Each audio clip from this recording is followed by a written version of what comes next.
Voltei, irmão Jacó, capítulo 11. A luta prossegue. A velha ideia de que os desencarnados dormem narcotizados de prazer barato entre sonhos de incenso contemplativo perde-se completamente para o espírito de boa vontade que atravessa as fronteiras do sepulcro.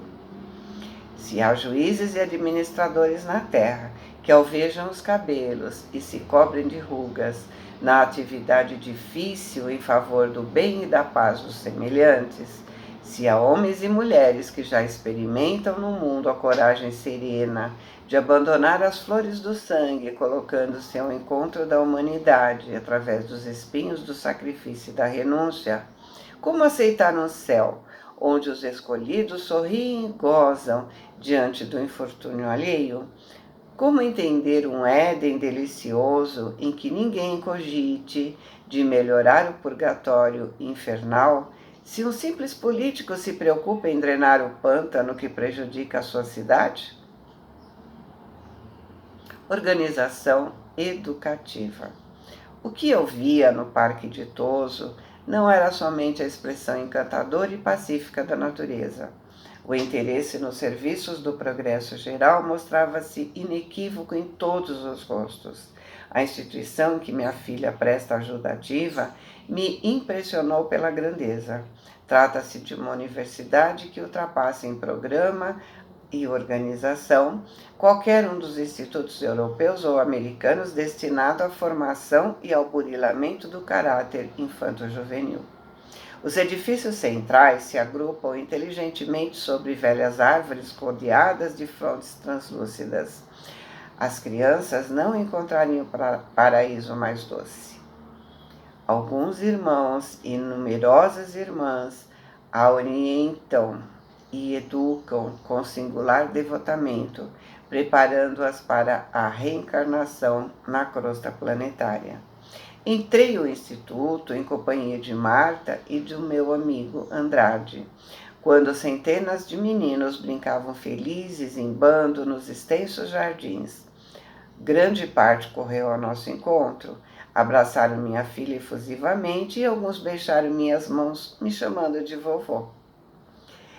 Aquelas manifestações de alegria pura me fizeram infinito bem. Diversos pequeninos traziam consigo formosos halos brilhantes. Marta explicou que a instituição asila irmãozinhos desencarnados entre 7 a 12 anos de idade, e porque eu perguntasse pelas crianças tenras, Andrade esclareceu que para essas, quando não se trata de entidades excepcionalmente evoluídas, inacessíveis ao choque biológico da reencarnação, há lugares adequados onde o tempo e o repouso favorecem o seu despertar, a fim de que não sofram abalos nocivos. Minha filha informou que as criancinhas, apesar de viverem ali em comunidade, se dividem no esforço educativo por turmas afins. Os grupos se caracterizam por vários graus de elevação espiritual e as classes se subdividem pelas aptidões e tendências, examinados os precedentes de cada uma.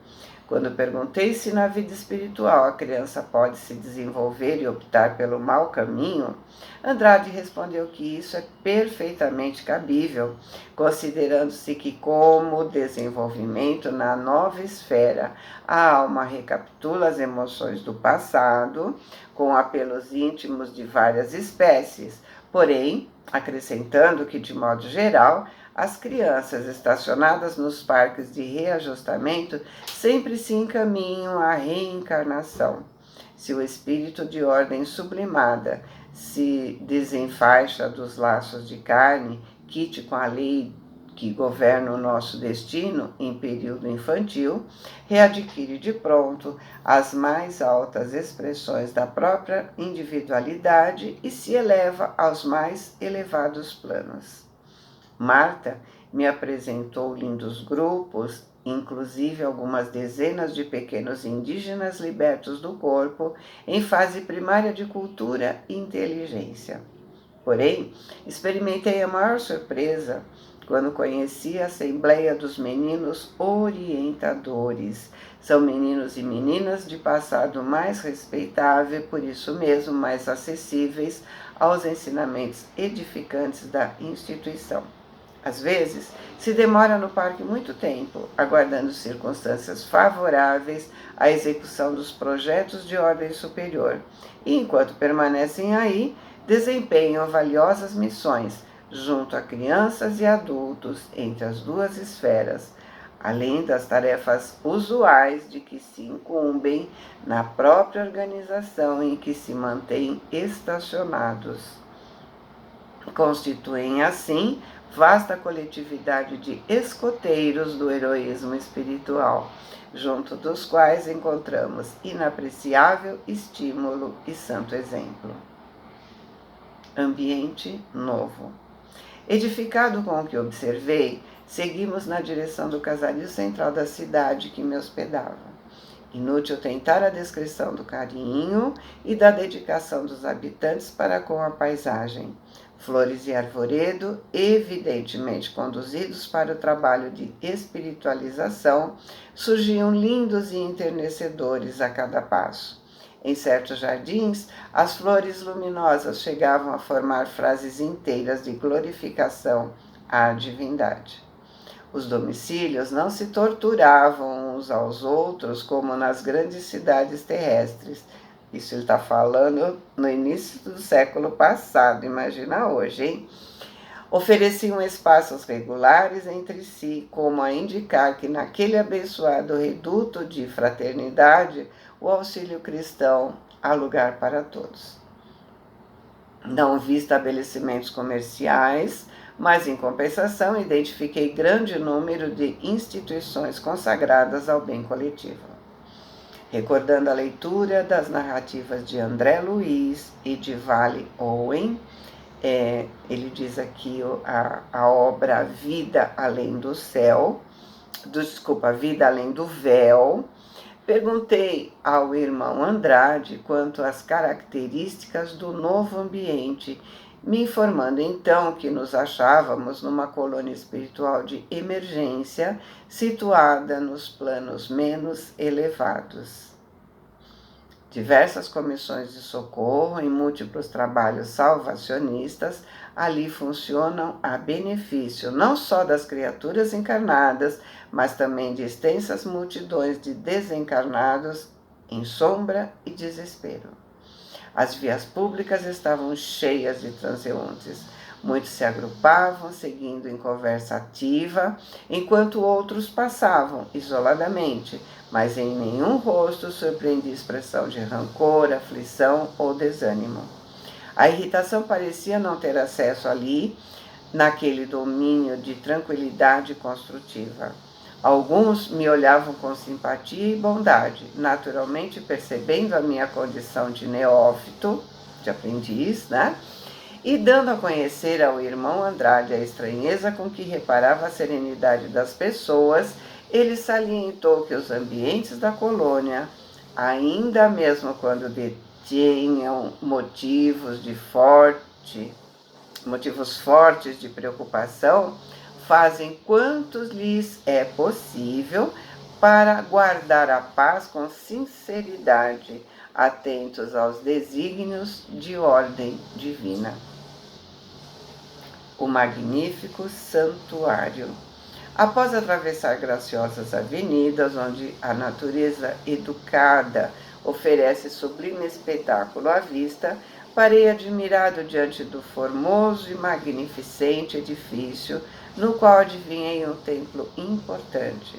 7 torres maravilhosas, de algum modo semelhantes às da formosa Catedral de Colônia, invadem as alturas.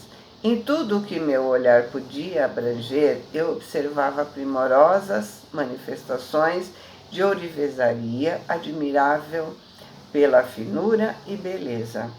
Marta esclareceu que nos achávamos diante do grande santuário da cidade, onde se processam os mais elevados serviços espirituais da vida coletiva. Até ali, somente chegam, vindas da esfera carnal, pessoas libertas do estreito dogmatismo religioso, discípulos de qualquer doutrina, presos na cadeia do fanatismo cruel, são obrigados a permanecer períodos mais ou menos longos de reparação na vida mental em círculos mais baixos. Então, a filha me explicou que naquele templo comungam no amor e na veneração de Deus todos os espíritos liberais com moradia nesse domicílio espiritual ou de passagem por ele, ainda mesmo ligados às escolas de crença que os identificavam na crosta do planeta. Aqui confraternizam em torno do Evangelho de Nosso Senhor Jesus Cristo, não encontrando motivos para divergências e descontentamentos. Há serviços diários na Casa Divina que me retinha estático e deslumbrado. Alvas portas coroadas de luz ligavam-na à cidade em todas as direções e, através delas, entravam e saíam longas fileiras de criaturas bem-aventuradas de semblante plácido. Andrade ponderou que ali eram recebidas ordens e inspirações, programas de serviço e bênçãos de estímulo da vida mais alta. Grandes servos do Altíssimo ali se materializavam, procedentes de esferas sublimadas e distantes, distribuindo amor e sabedoria, e, juntamente das torres soberanas e veneráveis, é que parte cada noite um facho de luz guiando viajantes no mar das trevas, do qual havia tomado conhecimento na travessia extensa da ponte sobre os despenhadeiros. Quando intentei penetrar o santuário por um dos ângulos próximos, ambos os companheiros de excursão contiveram meu gesto. Não convinha, disseram. Eu ainda era um simples recém-chegado, com características indiscutíveis de corpo terrestre, mas feliz e reconfortado, registrei sua informação de que na noite do 30º dia, sobre a data da minha libertação, seria recebido por muitos amigos no templo consagrado ao serviço divino. Até lá, me cabia a necessária preparação através das fontes do pensamento. Fenômenos da sintonia espiritual.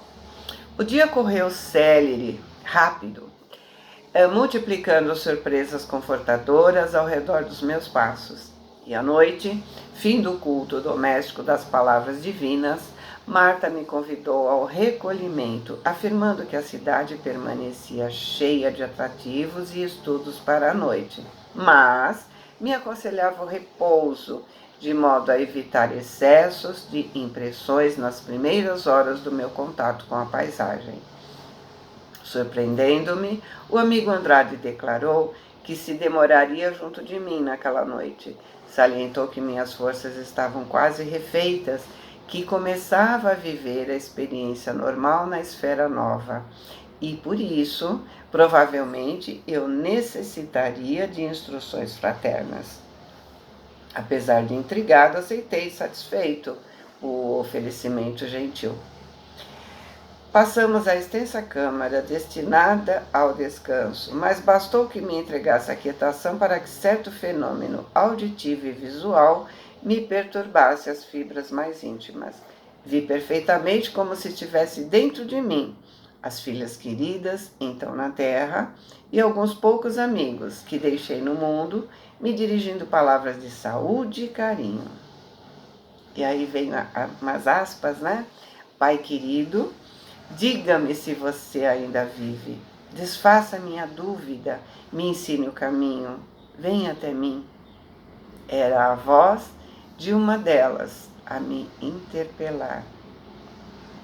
O amoroso chamamento ameaçava o meu equilíbrio. Minha razão pericultou, ou seja, se colocou em posição de perigo por segundos. Onde me encontrava, Contemplava ao meu lado, queria beijar suas mãos, expressando meu reconhecimento pela imensa ternura, mas a buscava em vão. Ainda não tinha me desembaraçado do inesquecível momento de estranheza, quando o médium de minhas relações também apareceu no quadro. Meu amigo, fale-nos, conforte-nos, pediu comovidamente.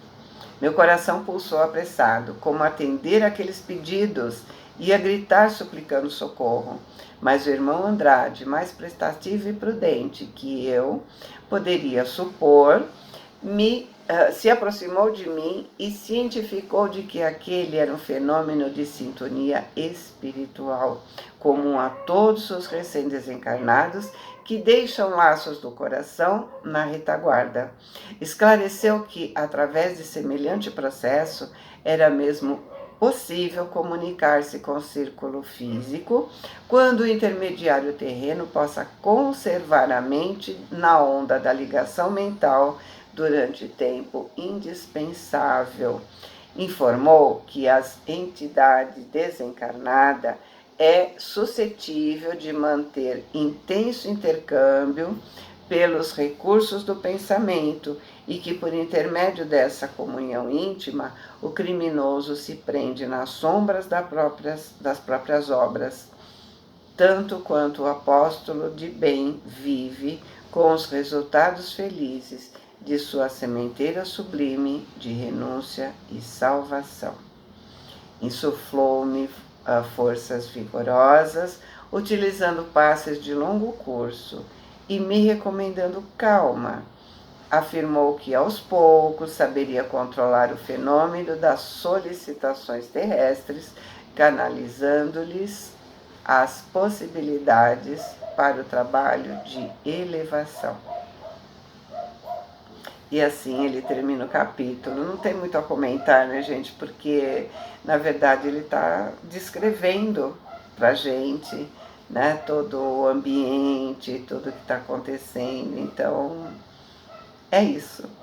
Boa semana, fiquem com Deus. Amo vocês.